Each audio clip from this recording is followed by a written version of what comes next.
الحمدللہ رب العالمین والصلاة والسلام علی رسولہ الکریم اما بعد فاعوذ باللہ من الشیطان الرجیم بسم اللہ الرحمن الرحیم ان اللہ وملائکتہ یصلون علی النبی یا ایہا الذین آمنوا صلوا علیہ وسلموا تسلیما اللہم صلی علی محمد وعلی آل محمد وبارک وسلم۔ اللہ تعالیٰ کے فضل و کرم سے رمضان المبارک کی ان عظیم گھڑیوں میں اللہ تعالیٰ کی رحمت برس رہی ہے اور اس کے ساتھ بارش کی صورت میں بھی اللہ کی رحمت برس رہی ہے۔ یہ چند گنتی کے دن تھے جن کے آخری حصہ میں اب ہم موجود ہیں اور ایک یا دو دن مزید رمضان ہمارے پاس مہمان ہے۔ اللہ کے فضل و کرم سے رمضان المبارک میں لوگ اللہ کی عبادت کی طرف مائل ہوتے ہیں، روزہ کی طرف مائل ہوتے ہیں، مساجد آباد ہوتی ہیں، قرآن خوانی ہوتی ہے، اللہ کے ذکر میں لوگ اپنے آپ کو مشغول رکھتے ہیں، اور اس سب کا پھر انسان کو، ایک مسلمان کو ان اعمال کا بہت ہی احسن انداز میں بدلہ دیا جاتا ہے۔ جب رمضان المبارک کے بعد ایک روایت کے مطابق عید کی صبح ہوتی ہے تو اللہ تعالیٰ فرشتوں کو بھیجتا ہے جو زمین پر اترتے ہیں اور وہ گلی کوچوں اور راستوں میں کھڑے ہو جاتے ہیں اور بلند آواز سے کہتے ہیں جسے جن و انسان کے سوا تمام مخلوق سنتی ہے۔ وہ کہتے ہیں، اے محمد صلی اللہ علیہ وآلہ وسلم کی امت، اپنے رب کریم کی طرف آؤ، وہ تمہیں عطائے عظیم دے گا اور تمہارے بہت بڑے گناہ معاف فرما دے گا۔ اور جب لوگ عید گاہوں میں آ جاتے ہیں تو اللہ تعالیٰ فرشتوں سے فرماتا ہے، مزدور کا بدلہ کیا ہے جب وہ اپنا کام مکمل کر لے؟ فرشتے کہتے ہیں، اس کا بدلہ یہ ہے کہ اسے پورا اجر دیا جائے۔ تب اللہ تعالیٰ ارشاد فرماتا ہے، میں تمہیں گواہ بناتا ہوں، میں نے ان لوگوں کے لیے اپنی بخشش اور رضا کو ان کا اجر بنایا ہے۔ اب اگر ہم اس روایت پہ غور کریں تو رمضان میں جو جتنی محنت اور مشقت ہم کرتے ہیں وہ نماز کی صورت میں ہے، وہ روزہ کی صورت میں ہے، نیند کی کمی کی صورت میں ہے، تراویح کی صورت میں ہے، پھر طاق راتوں میں پوری پوری رات اللہ کے بندے عبادت کرتے ہیں۔ تو اس روایت کے مطابق اللہ تعالیٰ نے فرشتوں کو ارشاد فرمایا کہ مسلمانوں کی اس سارے عمل کو ایسے ہی ارشاد فرمایا جیسے کہ ایک مزدور ایک کام کرتا ہے، اور جب اس مزدور کی مزدوری دینے کا بدلہ آتا ہے تو پھر اللہ تعالیٰ عید والے دن اپنے بندوں کو اپنی بخشش اور رضا کے ذریعے انہیں نوازتا ہے۔ لیکن ہم کیا کرتے ہیں پیارے بھائیوں؟ انتہائی غور طلب یہ پہلو ہے۔ ابھی عید کا چاند نظر آتا جاتا ہے، لوگوں کے تیور ایسے بدل جاتے ہیں جیسے معاذ اللہ جو چاہے کریں، یا اسلام تو صرف اللہ کی پناہ صرف رمضان کے لیے تھا اور رمضان کے بعد اب مسلمان ہی نہ رہے۔ ایک دم ایسے نظریں پھیر لیتے ہیں، چاند رات سے کیا کچھ برے اعمال اور بدعمالیاں شروع نہیں ہو جاتی۔ پھر عید والے دن جب اللہ تعالیٰ سے آپ نے اپنی اجرت لینی ہے، اس دن ہی فجر کی نماز قضا کر دیتے ہیں، چاند رات کو عشاء کی نماز قضا کر دیتے ہیں۔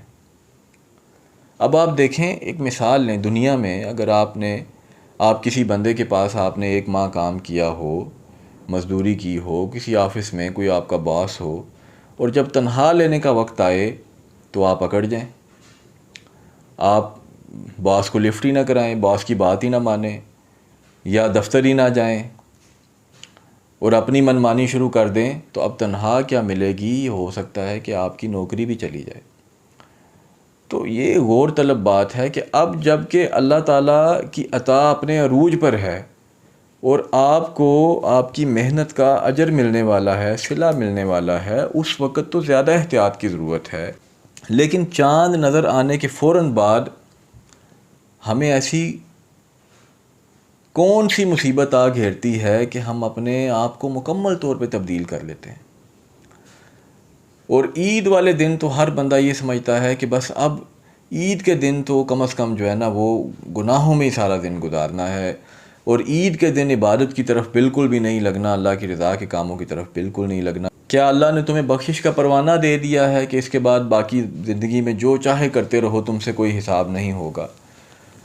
تو آج تو آپ کے لیے عید والے دن تو آپ نے اللہ سے اپنی اجرت لینی ہے۔ پھر چاند رات کی اگر ہم بات کریں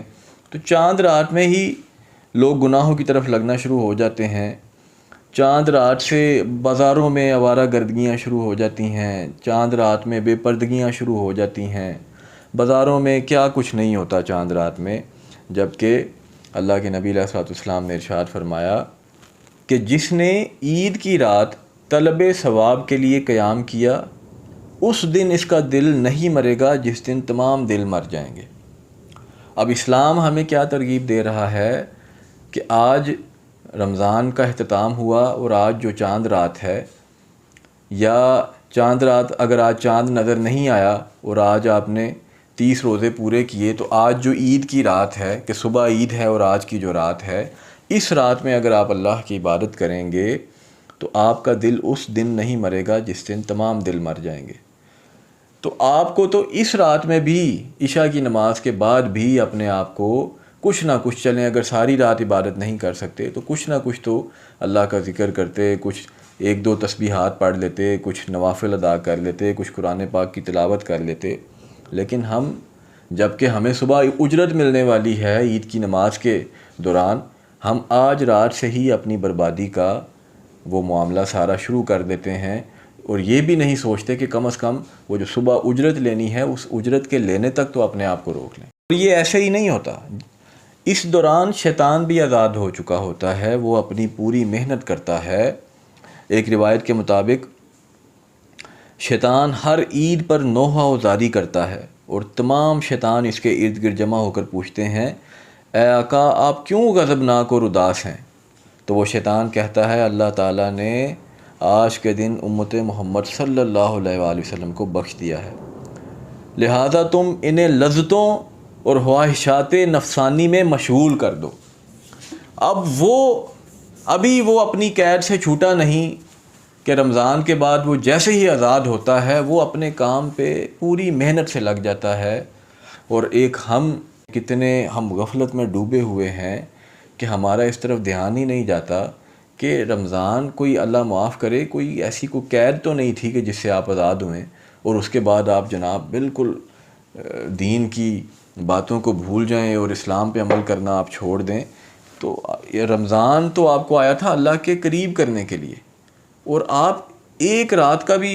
انتظار نہ کریں، ایک دن کا بھی انتظار نہ کریں اور واپس بالکل ویسے ہی اسی روٹین میں آ جائیں جیسا پہلے تھے۔ تو پھر پیارے بھائیوں، پھر آپ نے رمضان سے پھر کیا حاصل کیا؟ پھر تو یہ صرف غفلت کی نمازیں تھیں، غفلت کے روزے تھے، اور دل تو نہ بدلا، دل وہیں کا وہیں تھا۔ تو یہ ہم سب کے لیے غور کرنے کی بات ہے کہ آپ اپنے آپ کو پوری کوشش کریں کہ اس رمضان کی برکت سے اب ہم اپنی بقیہ زندگی بھی اللہ کے رضا والے کاموں میں گزاریں گے، اور عید کی رات سے ہی آپ عبادت میں لگ جائیں۔ یہ نہ سوچیں کہ بس اب رمضان ختم ہو گیا، اب عید کی رات ہے، اب انجوائمنٹ ہے۔ ایک مومن کی انجوائمنٹ جائز کاموں کے ذریعے ہو سکتی ہے، اور مومن کی جو انجوائمنٹ ہے وہ اللہ کی عبادت میں ہوتی ہے۔ تو آپ جو جائز کام ہیں، جیسے کہ دن میں عید کے دن میں کھانا پینا، اپنے رشتہ داروں کو، دوست احباب کو ملنا،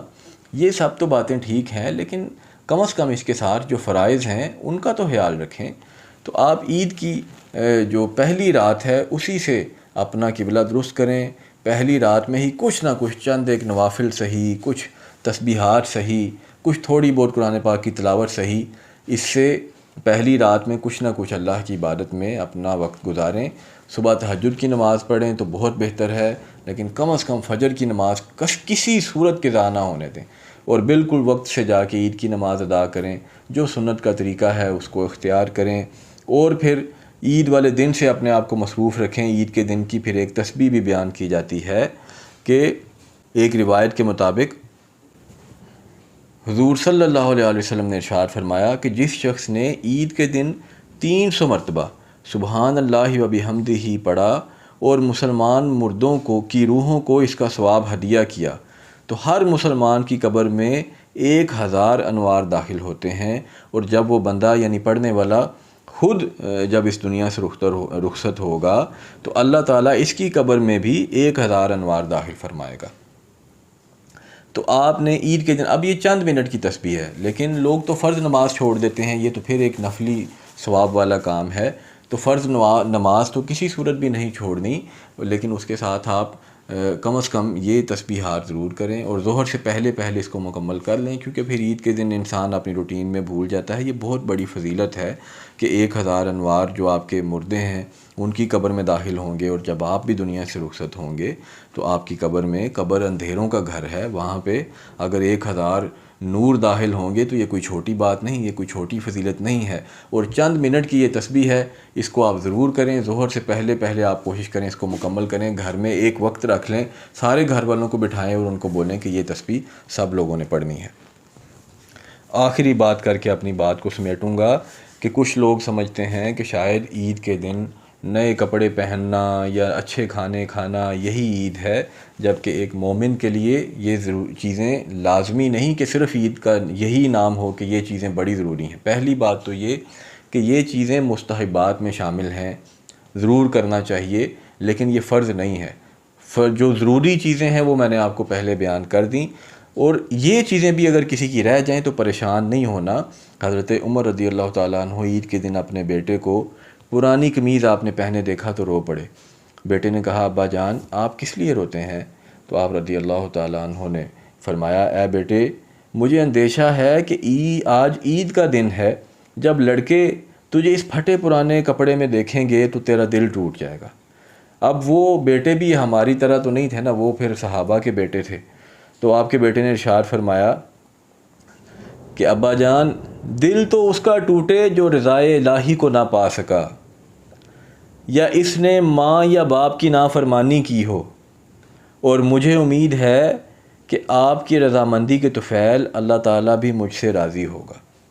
تو یہ سن کر حضرت عمر فاروق رضی اللہ تعالیٰ عنہ رو پڑے، بیٹے کو گلے لگایا اور اس کو دعا دی. تو بات کرنے کا مقصد یہ ہے کہ ایک مسلمان یا مومن کو یہاں پہ اس کا دل نہیں ٹوٹنا چاہیے کہ اس کو کپڑے نہیں ملے اچھے، یا اچھی خوراک نہیں ملی، یا عید کے دن جو بھی انجوائمنٹ ہے وہ اس کو نہیں ملی. بلکہ پریشان تو وہ بندہ تب ہو کہ اگر وہ اللہ تعالیٰ کی رضا کو پا نہ سکے اور اللہ تعالیٰ کی ناراضگی والے کام کرے، یا ماں باپ کی نافرمانی اس نے کی ہو، پھر اس کو پریشان ہو. تو جب ایک بندہ رمضان میں اس نے محنت کی ہے اور اب آگے بھی محنت کر رہا ہے اور اللہ کی رضا والے کام کر رہا ہے اور اللہ سے اجر اور ثواب کی امید رکھتا ہے، تو پھر یہ دنیا کی تھوڑی بہت چیزوں میں اگر کمی بھی ہو جائے تو اس کو مومن کے دل کو اس میں پریشان ہونے کی ضرورت نہیں ہے. اللہ تعالیٰ ہم سب کو رمضان کے بعد بھی پورا سال اپنی رضا والے کاموں میں لگائے رکھے، اپنی عبادت کی توفیق عطا فرمائے، اور نفس اور شیطان کے دھوکے سے ہمیں بچائے اور گناہوں سے ہمیں محفوظ رکھے. وما علینا الا البلاغ.